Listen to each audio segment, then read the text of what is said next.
19শে জুলাই বাংলাদেশে সবচেয়ে বড় সমাবেশ করবে। বাংলাদেশ জামাত ইসলামী যে সমাবেশে ডাক দিয়েছেন, সে মহাসমাবেশে উপলক্ষে এখন মঞ্চ তৈরি করা হচ্ছে। দেখতে পাচ্ছেন এটি সে মঞ্চ, যে এই মঞ্চের উপরেই বাংলাদেশ জামাত ইসলামী নেতৃবৃন্দরা উঠে জাতির উদ্দেশ্যে ভাষণ দেবে।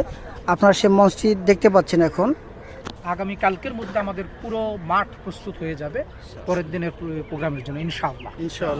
আমরা দেশবাসীকে আহ্বান জানাবো বাংলাদেশ জামাত ইসলামের পক্ষ থেকে যে ঐতিহাসিক সমাবেশ, জাতীয় সমাবেশ, এটি পুরো সোহরাওয়ার্দী উদ্যান নয়, সোহরাওয়ার্দী উদ্যানের আশপাশ নয়, পুরো ঢাকা মহানগরী জনতার সমুদ্রে পরিণত হবে ইনশাআল্লাহ।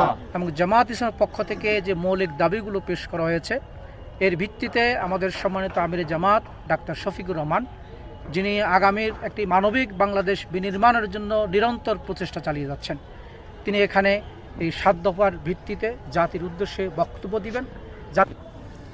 দেখতে পাচ্ছেন মঞ্চের নিচের অংশ, অনেক বড় মঞ্চ দেখতে পাচ্ছেন, অনেক বড় মঞ্চ।